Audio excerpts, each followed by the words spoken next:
ഗജാനനം ഭൂതഗണാതിസേവിതം കപിത്തജംബു ഫലസാരഭക്ഷിതം ഉമാസുതം ശോകവിനാശകാരണം നമാമി വിഘ്നേശ്വര പാദപങ്കജം നമാമി വിഘ്നേശ്വര പാദപങ്കജം നമാമി വിഘ്നേശ്വര പാദപങ്കജം. നമസ്കാരം. എൻ്റെ പേര് ബാബു കാഞ്ഞിരശ്ശേരി. അത് സർട്ടിഫിക്കറ്റിൽ മോഹൻദാസ് എന്നാണെങ്കിലും ഞാൻ അറിയപ്പെടുന്നത് ബാബു കാഞ്ഞിരശ്ശേരി എന്ന പേരിലാണ്. എൻ്റെ അച്ഛൻ, അച്ഛമ്മ എന്നിവരെല്ലാം ഒരു സംഗീത കുടുംബമാണ്. അച്ഛനിൽ നിന്നാണ് ഞാൻ ആദ്യ പാഠങ്ങളെല്ലാം പഠിച്ച് ഇതുവരെ എത്തിയത്. വീണ്ടും അച്ഛൻ്റെ സഹപാഠിയായിരുന്ന ശ്രീ മലബാർ സുകുമാരൻ ഭാഗവതരിൽ നിന്നും കർണാടക സംഗീതം അഭ്യസിച്ചു. ശേഷം കടുത്തുരുത്തി രാധാകൃഷ്ണൻ സാറിൽ നിന്ന് സംഗീതം അഭ്യസിച്ചു. അങ്ങനെ പിന്നെ ഇപ്പോൾ ഞാൻ സ്വയം തന്നെ സംഗീതം അഭ്യസിച്ചു കൊണ്ടിരിക്കുന്ന ഒരാളാണ്. അഭ്യസനാണല്ലോ ഇതെല്ലാം. നമ്മൾ അങ്ങോളം എത്ര എത്തിയാലും സംഗീതം എന്ന് പറയുന്നത് ഒരു വലിയ കടലാണ്.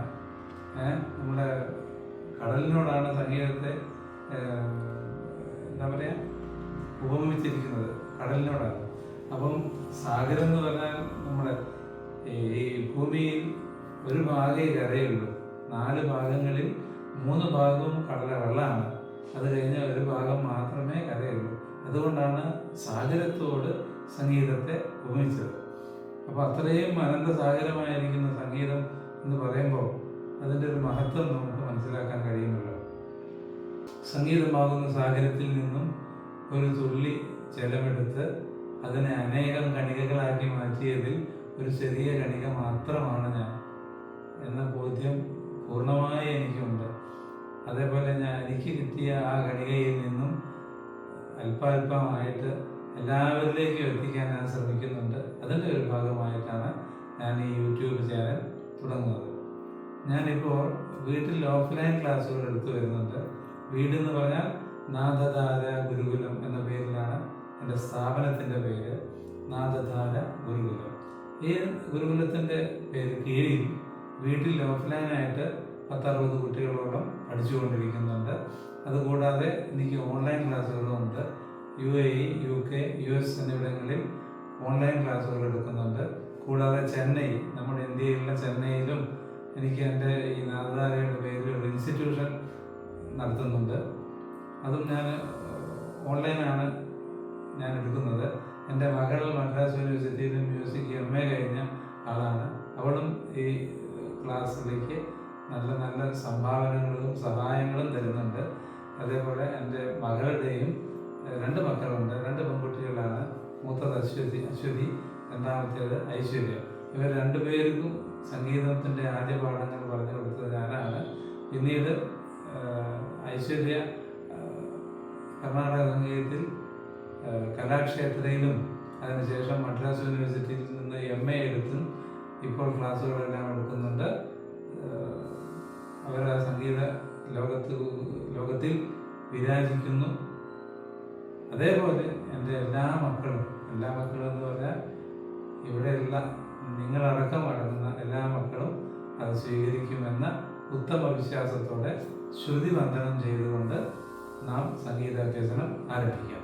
ഈ ശ്രുതിവന്ദനം എന്ന് പറഞ്ഞു കഴിഞ്ഞാൽ ഈ 72 മേളകർത്താരാഗങ്ങളിൽ സ, പ എന്നീ സ്വരങ്ങൾ എല്ലാ രാഗങ്ങളിലും ഒരേ സ്ഥാനത്ത് മാത്രമേ വരുള്ളൂ. അവയ്ക്ക് സ്ഥാനമാറ്റമില്ല. അചലസ്വരങ്ങൾ, അചലം എന്ന് പറഞ്ഞാൽ ചലിക്കാത്ത അചലസ്വരങ്ങൾ എന്നറിയപ്പെടുന്നു. ഈ അചലസ്വരങ്ങളെ അടിസ്ഥാന ശ്രുതി എന്നും അറിയപ്പെടുന്നു. ഈ അടിസ്ഥാന ശ്രുതി പാടിയിട്ടാണ് നമ്മൾ സംഗീതാഭ്യസനം ആരംഭിക്കുകയും അതേപോലെ നിർത്തുകയും ചെയ്യുക. അപ്പോൾ ആ ശ്രുതി മാഷ് പറയുന്നത് കേട്ട് എല്ലാവരും പാടുക. സ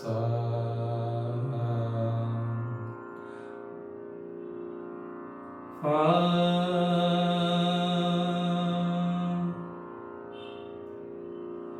സാ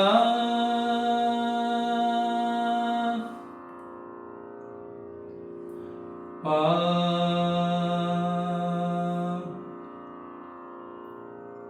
സാ. ഇതുപോലെ ശ്രുതിവന്ദനം പാടിയിട്ടാണ് നാം ക്ലാസ് ആരംഭിക്കുന്നതും ക്ലാസ് അവസാനിപ്പിക്കുന്നതും. ഇനി നമുക്ക് സംഗീത ക്ലാസ്സിലേക്ക് കടക്കാം. നാം അഭ്യസിക്കാൻ പോകുന്നത് കർണാടക സംഗീതം അല്ലെങ്കിൽ ദക്ഷിണേന്ത്യൻ സംഗീതം എന്ന് പറയുന്ന സംഗീത രൂപമാണ്. സംഗീതത്തെ നമ്മൾ വലിയൊരു വൃക്ഷമായി കാണാൻ, അതിൽ ഒരു ശാഖ പടിഞ്ഞാറക്കും, അതിന് നമ്മൾ വെസ്റ്റേൺ മ്യൂസിക് എന്ന് പറയാം. ഒരു ശാഖ പ്രധാനമായി കിഴക്കോട്ട് വന്നു. കിഴക്കോട്ട് വന്ന ശാഖ ഉപശാഖകളായി വടക്കോട്ടും തെക്കോട്ടും മാറി. അതിൽ ഉത്തര ഭാഗത്തേക്ക് അല്ലെങ്കിൽ വടക്ക് ഭാഗത്തേക്ക് പോയ ശാഖയെ ഉത്തരേന്ത്യൻ സംഗീതമെന്നും തെക്ക് ഭാഗത്തേക്ക് പോയ ശാഖയെ ദക്ഷിണേന്ത്യൻ സംഗീതമെന്നും അറിയപ്പെടുന്നു. ഇതിൽ ദക്ഷിണേന്ത്യൻ സംഗീതമാണ് നമ്മൾ അഭ്യസിക്കാൻ പോകുന്നത്. അതിന് നമ്മൾ കർണാടക സംഗീതം എന്ന് പറയുന്നു. കർണാടകം എന്ന ഒരു ഭാഷയിൽ അധിഷ്ഠിതമല്ല ഈ സംഗീതം. കർണാടക സംഗീതം എന്ന് പറഞ്ഞാൽ കർണാടക ദേശത്ത് നിലനിന്നിരുന്ന സംഗീത രൂപമാണ്. അല്പകാലം മുൻപ് കേരളം, കർണാടക, തമിഴ്നാട്, ആന്ധ്ര, തെലങ്കാന എന്നിവ ദക്ഷിണേന്ത്യ എന്നിവയൊക്കെ കൂടെ ദക്ഷിണേന്ത്യ എന്ന പേരിലാണ് അറിയപ്പെട്ടിരുന്നത്. ഈ ദക്ഷിണേന്ത്യയിൽ മൂന്ന് നാല് സംസ്ഥാനങ്ങൾ അകപ്പെട്ടിരുന്നു. ഇപ്പോൾ അതിനെ വിഭജിച്ച് 4 പ്രത്യേക സംസ്ഥാനങ്ങളാക്കി മാറ്റിക്കഴിഞ്ഞു. അപ്പോൾ ഈ ദക്ഷിണേന്ത്യയിൽ നിലനിൽക്കുന്ന സംഗീത രൂപത്തെയാണ് ദക്ഷിണേന്ത്യൻ സംഗീതം അല്ലെങ്കിൽ കർണാടിക് ഏരിയ എന്ന് പറയും. ആ പ്രദേശത്തെ കർണാടക ദേശം എന്നറിയപ്പെട്ടിരുന്നു. ആ കർണാടക ദേശത്ത് നിലനിൽക്കുന്ന സംഗീത രൂപത്തെ കർണാടക സംഗീതം എന്ന് പറയപ്പെടുന്നു. ഇനി നമ്മുടെ ഈ സംഗീതം ആരാണ് അഭ്യസിക്കേണ്ട സമ്പ്രദായത്തെക്കുറിച്ചൊക്കെ രൂപകൽപ്പന ചെയ്തത് എന്നുള്ളത് നമുക്ക് നോക്കാം. സംഗീതത്തിൻ്റെ ആദി ഗുരുനാഥൻ എന്ന് പറയപ്പെടുന്ന ശ്രീ പുരന്ദരദാസരാണ് നമ്മുടെ കർണാടക സംഗീതത്തിൻ്റെ ആദ്യമായിട്ടുള്ള അഭ്യാസ ഭാഗങ്ങളെല്ലാം ചിട്ട ചെയ്ത് വെച്ചിരുന്നത്. അത് പ്രകാരമാണ് നമ്മൾ സംഗീതാഭ്യസനം ആരംഭിക്കുന്നത്. ഇനി സംഗീതത്തിലേക്ക് കിടക്കുമ്പോൾ കർണാടക സംഗീതത്തിന് 72 മേളകർത്താ രാഗങ്ങൾ എന്നറിയപ്പെടുന്ന പ്രധാന രാഗങ്ങളുണ്ട്. സമ്പൂർണ്ണ രാഗങ്ങൾ എന്ന് പറയാം. ആരോഹണവും അവരോഹണവും ക്രമപ്രകാരം സമ്പൂർണമായി വരുന്ന രാഗങ്ങളെയാണ് മേളകർത്താ രാഗങ്ങൾ എന്നറിയപ്പെടുന്നത്. അങ്ങനെ നമുക്ക് 72 മേളകർത്താ രാഗങ്ങളാണ് ഉള്ളത്. ഈ 72 മേളകർത്താ രാഗങ്ങളിൽ വളരെ പ്രധാനമായ ഒരു രാഗമാണ് മായാമാളവ ഗൗള എന്നറിയപ്പെടുന്ന 15ാമത്തെ മേളകർത്താ രാഗം. ഈ 15ാമത്തെ മേളകർത്താ രാഗത്തിൽ ആണ് നാം അഭ്യസനം ആരംഭിക്കുന്നത്. അതിന് പ്രത്യേക കാരണം കൂടിയുണ്ട്. ഏറ്റവും അടുത്ത 2 സ്വരങ്ങളും ഏറ്റവും അകന്ന 2 സ്വരങ്ങളും ഒരേ ക്രമത്തിൽ വരുന്ന രാഗമാണ് ഈ മായാമാളവ ഗൗള. ഉദാഹരണത്തിന് സാരി, അടുത്ത സ്വരം. ഇനി അകന്ന സ്വരം ഗ മാ, അടുത്ത മാ പാ അകന്ന പാ ധ, അടുത്ത ധ നീ നീ സ. അങ്ങനെ ക്രമത്തിൽ സരി എന്ന സ്വരങ്ങൾ അടുത്തതും രീ ഗ എന്ന സ്വരം അകന്നിട്ടും അതേ ക്രമത്തിൽ അടുത്തും അകന്നും നിൽക്കുന്ന സ്വരസമൂഹങ്ങളാണ് ഈ മായാമാളവ ഗൗള രാഗത്തിൽ വരുന്നത്. ഇനി ശ്രീ പുരന്ദരദാസർ എന്ന നമ്മുടെ സംഗീതത്തിൻ്റെ ആദി ഗുരുനാഥനാൽ ചിട്ടപ്പെടുത്തിയ ഈ സ്വരസമ്പ്രദായത്തെ നമുക്ക് ഒന്ന് പ്രാക്ടീസ് ചെയ്യാം. അതിനു മുന്നോടിയായിട്ട് ഈ മായാമാളവ ഗൗള രാഗത്തിൽ വരുന്ന സ്വരസ്ഥാനങ്ങളെ ഒന്ന് പരിചയപ്പെടുത്താം. ഷഡ്ജം, ഋഷഭം, ഗാന്ധാരം, മധ്യമം, പഞ്ചമം, ധൈവതം, നിഷാദം എന്നീ സ്വരങ്ങളാണ് സംഗീതത്തിന് അടിസ്ഥാനമായ സ്വരങ്ങൾ. അതിൽ ഷഡ്ജം കഴിഞ്ഞാൽ ശുദ്ധ ഋഷഭം, അന്തരഗാന്ധാരം, ശുദ്ധ മധ്യമം, പഞ്ചമം, ശുദ്ധ ദൈവതം, കാകലി, നിഷാദം എന്നീ സ്വരങ്ങളാണ് ഈ മായാമാളവ ഗൗഡരാഗത്തിൽ പ്രയോഗിക്കപ്പെടുന്നത്.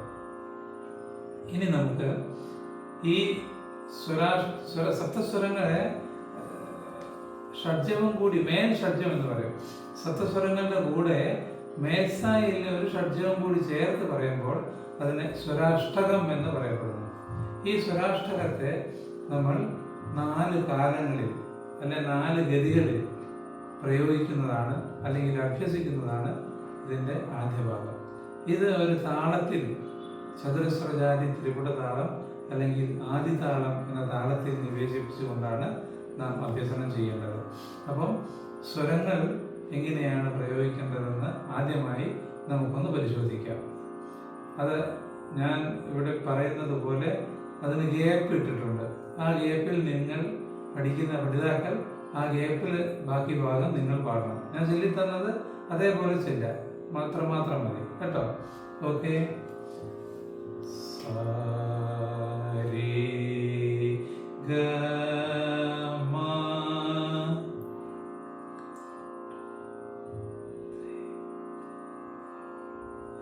പാധ നീ സ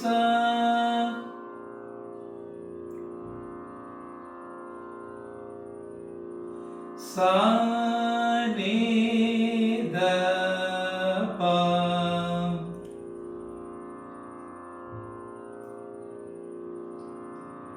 മാ ഗ രി സ.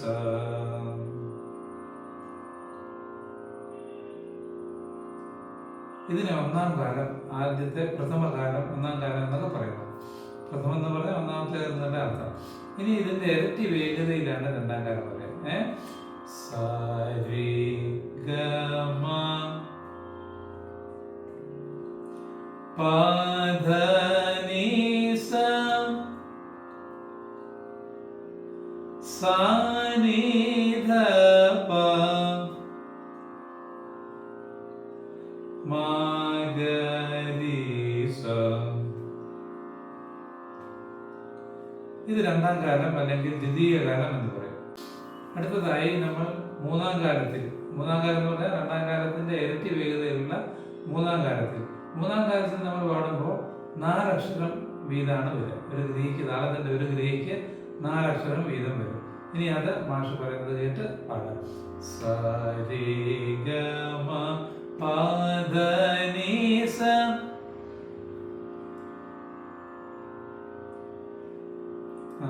സാ നീ ധ പ മാ ഗ രി സ.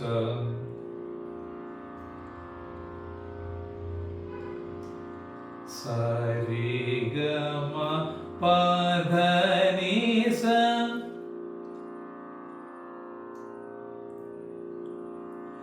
സാ നീ ധ പ മാ ഗ രി സ.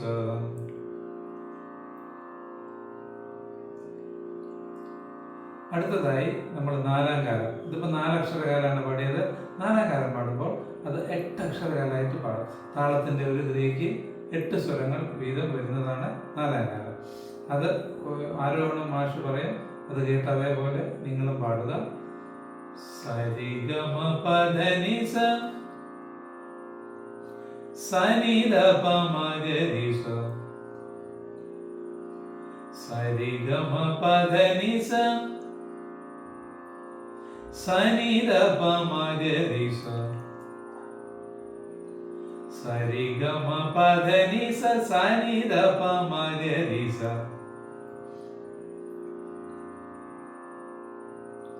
സരി ഗമ പധ നീ സ സാ നീ ധ പ മാ ഗ രി സ.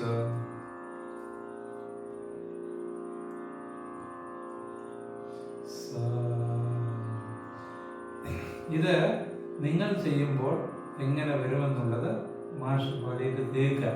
അപ്പോൾ ഇത്രയും നമ്മൾ പറഞ്ഞ കാര്യങ്ങൾ നമ്മൾ തനിയെ ചെയ്യുമ്പോൾ എങ്ങനെ വരുമെന്ന് മാഷ് താളത്തോടു കൂടി കാണിക്കും. അത് ചേർത്ത് അതിൻ്റെ കൂടെ എല്ലാവരും പഠിക്കുന്ന ആൾക്കാരെല്ലാവരും പ്രാക്ടീസ് ചെയ്യുക. ഇതിന് സാധകം ചെയ്യേണ്ട സമ്പ്രദായമൊക്കെ പിന്നീട് അടുത്ത ക്ലാസ്സിൽ മാഷ് വിശദമായിട്ട് പറയുന്നുണ്ട്.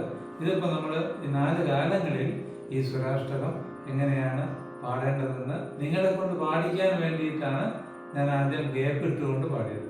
ഇനി അത് ഗ്യാപ്പ് ഇടാതെ കണ്ട് മാഷ് പാടും. അതിൻ്റെ കൂടെ നിങ്ങളും ചേർന്ന് പാടി നോക്കുക. ഓക്കെ. സാരി ഗ മ പ ധ നീ സ സ നീ ധ പ മ ഗ രി സ സ രി ഗ മ പ ധ നീ സ സ നീ ധ പ മ ഗ രി സ സ രി ഗ മ പ ധ നീ സ സ നീ ധ പ മ ഗ രി സ സ രി ഗ മ പ ധ നീ സ സ നീ ധ പ മ ഗ രി സ സ രി ഗ മ പ ധ നീ സ സ നീ ധ പ മ ഗ രി സ സ രി ഗ മ പ ധ നീ സ സ നീ ധ പ മ ഗ രി സ സ രി ഗ മ പ ധ നീ സ സ നീ ധ പ മ ഗ രി സ സ രി ഗ മ പ ധ നീ സ സ നീ ധ പ മ ഗ രി സ. ഇതിൽ താളത്തിനെ കുറിച്ച് ഒരു ചെറിയ വിവരണം കൂടി തന്നിട്ട് നമുക്ക് ഇന്നത്തെ ക്ലാസ് മതിയാക്കാം. ചതുരസ്രജാതി തിരുപ്പട താളം അല്ലെങ്കിൽ ആദിതാളം എന്നറിയപ്പെടുന്ന താളമാണ് നാം ഇതിൽ പ്രയോഗിക്കുന്നത്. ഈ ചതുരസ്രജാതി തിരുപ്പട താളത്തിന്റെ അംഗങ്ങൾ ലഘു, ദ്രുതം, ദ്രുതം എന്നീ അംഗങ്ങളാണ്. ലഘു എന്ന് പറയുമ്പോൾ അടിച്ച വിരലുകൾ എണ്ണുന്നതിനെയാണ് ലഘു എന്ന് പറയുന്നത്. അത് കഴിഞ്ഞ് ഒരടിച്ച് വീശുന്നതിനെ ദ്രുതം എന്ന് പറയുന്നു. അപ്പോൾ ചതുരസ്രജാതി ലഘുവും 2 ദ്രുതങ്ങളും ചേർന്നതാണ് ഈ 8 അക്ഷരങ്ങൾ അടങ്ങിയ ചതുരസ്രജാതി തിരുപ്പട താളം അല്ലെങ്കിൽ ആദിതാളം. ഈ ആദിതാളം മാഷ് ഒന്ന് കാണിക്കാം. അതേപോലെ അതിൻ്റെ കൂടെ ചേർന്നിട്ട് നിങ്ങളും ഒന്ന് ചെയ്യാൻ ശ്രമിക്കുക. 1 2 3 4 5 6 7 8. ഇതാണ് ആദിതാളം. ഈ ആദിതാളം എന്ന് ഇതിനെ വിളിക്കാൻ കാരണം ആദ്യമായി ഉണ്ടായ താളം എന്നതുകൊണ്ടാണോ എന്ന് സംശയിക്കേണ്ടതാണ്. എന്തായാലും ചതുരസ്രജാതി തിരുപ്പട താളത്തെ ആദിതാളം എന്നും വിവക്ഷയുണ്ട്. ഇത്രയും കാര്യങ്ങൾ എല്ലാവരും നിത്യേന കാലത്ത് രാവിലെ ആണെങ്കിൽ വളരെ നല്ലത്. രാവിലെ ബ്രഹ്മമുഹൂർത്തത്തിൽ ഉണർന്ന് പ്രാക്ടീസ് ചെയ്യണമെന്നൊക്കെയാണ് പറയുക. അപ്പോൾ ആദ്യ ഭാഗങ്ങളൊന്നും നമുക്ക് പെട്ടെന്ന് കാലത്ത് 3 മണിക്ക് എഴുന്നേറ്റ് പാടാനൊക്കെ ഇത്തിരി വിഷമമുണ്ടാകും. പക്ഷെ നമ്മൾ നേരത്തെ ഉണർന്നു കഴിഞ്ഞാൽ കാലുമൊക്കെ കഴുകി ഇപ്പം മാഷ് പറഞ്ഞു തന്ന ഭാഗങ്ങൾ എല്ലാ ദിവസവും പ്രാക്ടീസ് ചെയ്യുക, അഭ്യസിക്കുക. അങ്ങനെ അടുത്ത ക്ലാസ്സിൽ നാം ഇത് സാധനം ചെയ്യേണ്ട വിധം ഏതാണോ അത് അടുത്ത ക്ലാസ്സിൽ വിവരിക്കുന്നതാണ്. നമസ്കാരം.